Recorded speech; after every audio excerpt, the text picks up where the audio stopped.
आज हम पाठ 2 दादी माँ पढ़ेंगे। और जैसा कि पाठ के शीर्षक से विदित होता है कि इस पाठ में लेखक ने अपनी दादी के विषय में हमको बहुत सी जानकारियां दी है। इस पाठ के लेखक का नाम है शिव प्रसाद जी।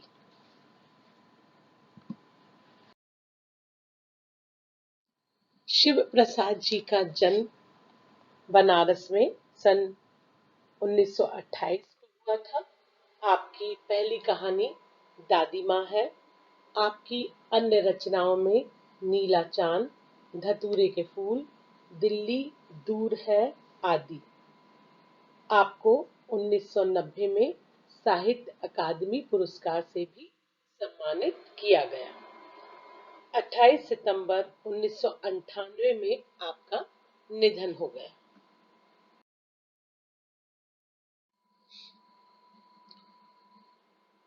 पाठ शुरू करते हैं बेटा। कमजोरी ही है अपनी, पर सच तो यह है कि जरा सी कठिनाई पड़ते बीसों गर्मी, बरसात और वसंत देखने के बाद भी मेरा मन सदा नहीं तो प्रायः अनमना हो जाता। लेखक ने अपने बारे में बताया है कि मैंने बीसों गर्मी, बरसात और वसंत ऋतुएं देखी हैं, पर थोड़ी सी मेरी कमजोरी यह है कि मेरा मन कभी कभी अनमना सा हो जाता है। मेरे शुभचिंतक मित्र मुझे प्रसन्न करने के लिए आने वाली छुट्टियों की सूचना देते हैं और पीठ पीछे मुझे कमजोर और जरा सी प्रतिकूलता से घबराने वाला कहकर मेरा मजाक भी उड़ाते हैं। मैं सोचता हूँ, अच्छा, अब कभी उन बातों को न सोचूंगा। ठीक है, जाने दो, सोचने से होता क्या है। पर बरबस मेरी आंखों के सामने शरद की शीत किरणों के समान स्वच्छ शीतल किसी की धुंधली छाया नाच उठती है। वे अपने गांव की याद करते हैं और गांव के दृश्य को याद करने लगते हैं। मुझे लगता है जैसे कुआर के दिन आ गए हैं। मेरे गांव के चारों ओर पानी ही पानी हिलोरे ले रहा है। दूर के सिवान से बहकर आए हुए मोथा और साई की अधजली घासें, घेऊर और वन प्याज की जड़ें तथा नाना प्रकार की बरसाती घासों के बीच सूरज की गर्मी में खौलते हुए पानी में सड़कर एक विचित्र गंध छोड़ रहे हैं। लेखक अपने गांव की बरसात को याद करते हैं, जिस समय वहां पे बहुत से प्रकार के घास उग जाते थे और यहाँ वहां से बहते हुए पानी में भी कई घासें अन्य अन्य प्रकार की आ जाती थी और जब धूप निकलती थी तो वो बहुत गंध छोड़ता था। जैसा कि आपको मालूम है बच्चों, जो मौसम रहता है कुआर का, उस मौसम में गर्मी और सर्दी दोनों ही बराबर रहती है। बरसात की शुरुआत का मौसम ये रहता है। उन्होंने बताया कि कीचड़ सूख गया है और गांव के लड़के किनारों पर झाग भरे जलाशयों में धमाके से कूद रहे हैं। अपने मौसम की अपनी अपनी बातें हुआ करती हैं। उन्होंने बताया कि जिस प्रकार मौसम बदलता है उस प्रकार फल सब्जियां भी अलग अलग प्रकार हर मौसम में आती है और हमें उनका मजा लेने को मिलता है। आषाढ़ में आम और जामुन ना मिले तो चलेगा, चिंता नहीं। अगहन में चिवड़ा और गुड़ ना मिले तो दुख नहीं। चैत के दिनों में लाई के साथ गुड़ ना मिले और गुड़ की पट्टी ना मिले तो भी मुझे कोई अफसोस नहीं है, लेकिन उन्होंने बताया कि उन दिनों मुझे कुआर के दिनों में यदि गंधपूर्ण झाग भरे जल में कूदना और नहाना, मुझे बड़ा दुख लगेगा। जैसे कि इस चित्र में आप देख रहे हैं बच्चों, बच्चे थोड़े से पानी में बड़ा मजा ले रहे हैं। बरसात का जैसी शुरू हुई, गांव में थोड़ा पानी यहाँ भर गया, बच्चे नहाकर उसमें मजा ले रहे हैं। तो लेखक ने क्या कहा, मुझे अगर ऐसा कूदने का मजा ना लिया मैंने तो मुझे बहुत दुख लगेगा। और मैं भीतर हुड़क रहा था। तो एक दिन ही तो कूद सका था, नहा धोकर बीमार हो गया। हल्की बीमारी ना जाने क्यों मुझे अच्छी लगती है। थोड़ा थोड़ा ज्वर, ज्वर मतलब बुखार, सिर में साधारण दर्द और खाने के लिए दिन भर नींबू और साबु। लेकिन इस बार ऐसी चीज नहीं थी। उन्होंने बताया, जब मैं बीमार पड़ता था, मामूली सा बीमार होता था, तो मुझे दिन भर नींबू और साबु खाने को दिया जाता था। लेकिन इस बार जब मैं बीमार पड़ा हूँ तो कुछ अलग सा हुआ मेरे साथ। ज्वर जो चढ़ा तो चढ़ता ही गया, रजाई पर रजाई, और उतरा रात के 12 बजे। दिन में चादर लपेटे मैं सोया था और दादी माँ आ गई, शायद नहाकर आई थी उसी झाग वाले जल में। पतले दुबले स्नेह सने शरीर पर सफेद किनारीहीन, किनारीहीन मतलब उनकी साड़ियों में किनारी नहीं थी, सफेद सन से बाल, और सूरज रुई के समान उनके पूरे सफेद बाल, सिरों पर सगह टपकते हुए जल, क्योंकि वो नहा के आई थी तो उनके बालों से पानी भी टपक रहा था। आते ही उन्होंने सर पेट छुआ, मेरा सर और पेट छू कर देखा कि मुझे कितना बुखार है। आंचल की गांठ खोलकर किसी अदृश्य शक्तिधारी के चबूतरे की मिट्टी मुंह में डाली, माथे पर लगाई। उन्होंने कुछ भभूत जैसी चीज, जो पूजा के बाद अगरबत्तियों से पूजा करने के बाद वो लेके आई कहीं से, और उन्होंने मेरे मुंह में और मेरे माथे पर लगाई ताकि मैं ठीक हो जाऊं। दिन रात चारपाई पर बैठी रहती, कभी पंखा जलती, कभी जलते हुए हाथ पैर कपड़े से सहलाती। सर पर दालचीनी का लेप, कार्डमम जिसे कहते हैं बेटा, उसका लेप लगाती और 20 बार छू छू कर ज्वर का अनुमान करती। हांडी में पानी आया कि नहीं, उसमें पीपल की छाल, जो पीपल के पेड़ वृक्ष से उसके जो स्टैम्प है उसमें मोटा मोटा सा ऐसे लकड़ी के टुकड़े रहते हैं, उससे छोंका गया कि नहीं। खिचड़ी में मूंग की दाल एकदम मिल तो नहीं गई है। और बीमार के घर में सीधे बाहर से आने वाला कोई, बीमार के घर आकर चला तो नहीं गया। मतलब जो बाहर से लोग आते थे घर में, वो उनको भी बहुत हिदायत थी कि पैर धो के घुसना है, अंदर जाना है, क्योंकि घर में कोई बीमार पड़ा है। तो कोई आकर चला तो नहीं गया। आदि लाखों प्रश्न पूछ पूछ कर घर वालों को परेशान कर देती। दादी माँ को गवई गांव की 50 किस्म की दवाओं के नाम भी याद थे। गांव में जब भी कोई बीमार होता उनके पास पहुंचती, और वहां भी वही काम, हाथ छूना, माथा छूना, पेट छूना, फिर भूत से लेकर मलेरिया, सरसास, निमोनिया तक का अनुमान विश्वास के साथ सुनाती। महामारी और विषुचिका, विषुचिका मतलब होता है बेटा संक्रामक रोग जो फैलते हैं, स्प्रेड होते हैं, के दिनों में रोज सवेरे उठकर स्नान के बाद लवंग और गुड़ मिश्रित जलधार, गुग्गल और धूप, सफाई कोई उनसे सीख ले। दवा में देर होती, मिश्री या शहद खत्म हो जाता, चादर गिलाफ बदले या नहीं, तो वे जैसे पागल हो जाती। उन्होंने उनकी याद करते हुए कहा है कि वो हर बात का बहुत ध्यान रखती थी और पूरे गांव को भी वो दवाइयां बताया करती थी।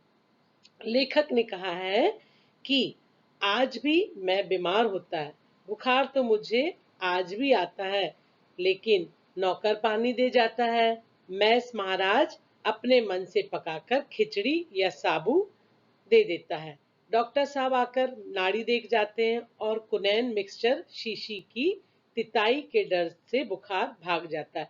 कुनैन जो रहता है बहुत कड़वा रहता है, तो लेखक कह रहे हैं कि मुझे उस दवाई के डर से मेरा बुखार पहले ही भाग जाता है।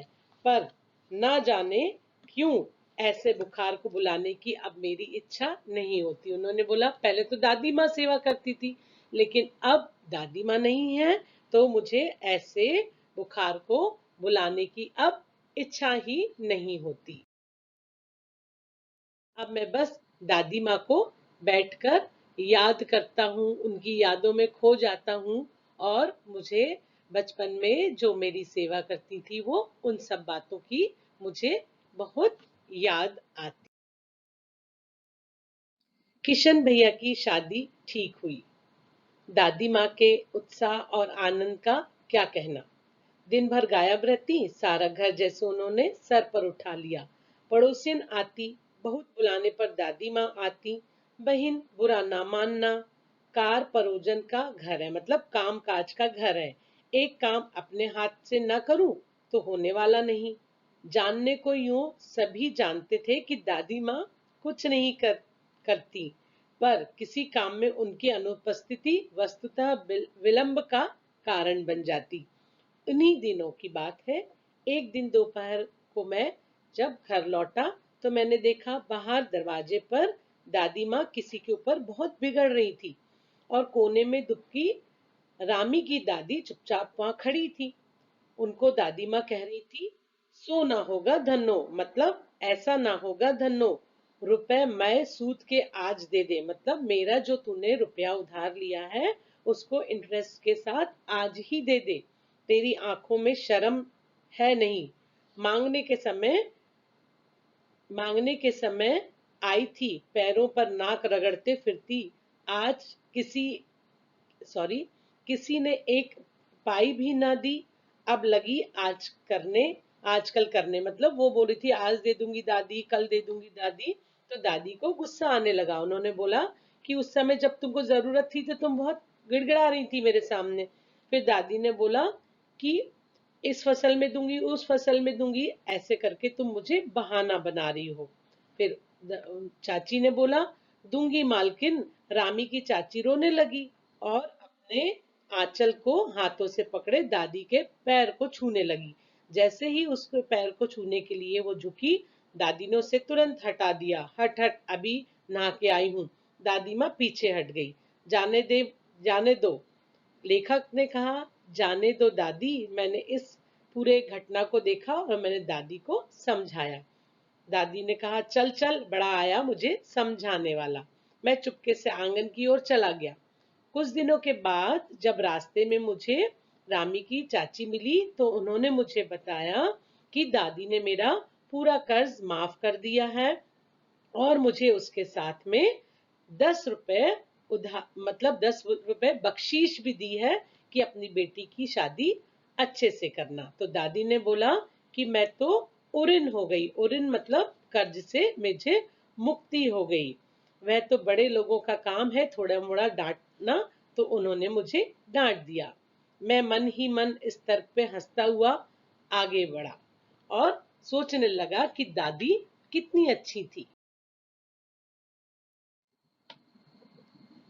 अब आगे, विवाह के 4-5 रोज पहले ही घर में सारी गांव की औरतें आ जाया करती थी और गीत गाती थी, और वो अभिनय भी करती थी। उस रात बहुत हो हल्ला होता था, और मुझे अच्छे से याद है कि उन लोग जब वो अभिनय करती थी तो उसमें विवाह से लेकर जब बच्चा पैदा होता है उस तक का पूरा दृश्य वो अपने अभिनय में दिखाती थी।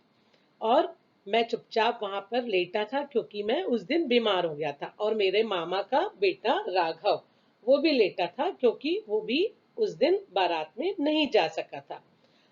और जैसे ही औरतें नाच गाना शुरू करने लगी तो दादी माँ ने हम लोगों को देखा, और उन औरतों ने हम पर आपत्ति जताई कि ये दोनों को यहाँ से हटाओ। दादी माँ लड़कों से लड़कों की तरफदारी करते हुए बोलने लगी कि अरे, लड़के और ब्रह्मा का मन एक सा होता है। मुझे भी पास में ही एक चारपाई दिख गई और मैं भी चुपचाप चादर ओढ़कर उस पे बन के सो गया। मुझे बड़ी हंसी आ रही थी और मैं हंस भी दिया।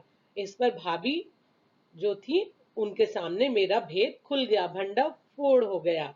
और देबू की माँ ने चादर खींच ली और दादी से कहा, देखो ये बच्चा कैसा सोया है, ये तो बच्चा है, इसे दूध पिलाओ। ऐसा करके दादी और जो चाची थी, वो जिन्होंने मुझे देख लिया था, दोनों मुझ पर हंसने लगी।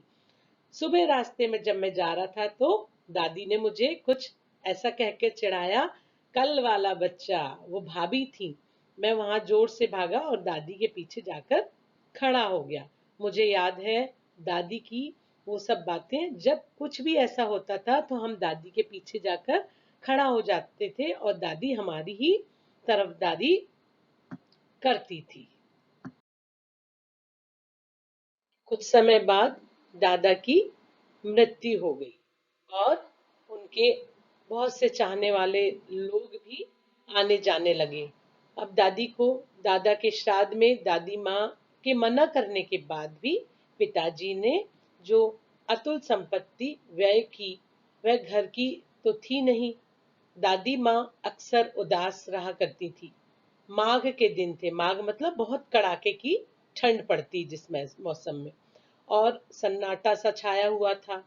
दादी माँ घुसी शाम को मैंने देखा कि गीली साड़ी पहने हुए घर के एक कोने में संदूक के ऊपर उन्होंने क्या किया, रखा है और दीपक रखकर दादी माँ वहां पे बैठ के प्रार्थना कर रही हैं, पूजा कर रही हैं, और उनके आंखों में प्यार के आंसू भी थे। मैं बहुत देर तक मन मारे उनके पास बैठा रहा। जब उन्होंने आंखें खोली तो मैंने उनसे कहा कि दादी माँ, आप बताओ मुझे, आपकी आंखों में आंसू क्यों थे? तो दादी माँ ने मुझसे बोला, नहीं नहीं, मेरे आंखों में आंसू नहीं थे। दादी माँ मुस्कुराई और मुझे बोले कि चलो चल के खाना खा लो। मुझे सर्दी गर्मी कुछ नहीं लगती बेटा। वे मुझे खींचती हुई कहाँ ले गई? रसोई में ले गई। मैंने देखा चारपाई पे बैठे सुबह पिताजी और किशन भैया मन मारे कुछ सोच रहे थे। दूसरा चारा ही क्या था, उन्हें चिंता थी कि घर में रुपया पैसा नहीं है और दादाजी का श्राद्ध करना है। इतने में मैंने देखा कि दादी माँ ने उनका माथा सहलाया पिताजी का, और उन्होंने कहा, मैं अभी जिंदा हूँ। और संदूक से खोलकर उन्होंने कुछ चमकती हुई चीज, अपने हाथों के कंगन निकाले और पिताजी को दिए। उन्होंने बोला, मैंने इसे बहुत संभाल कर रखा था और ये तुम्हारे पिताजी की निशानी है। और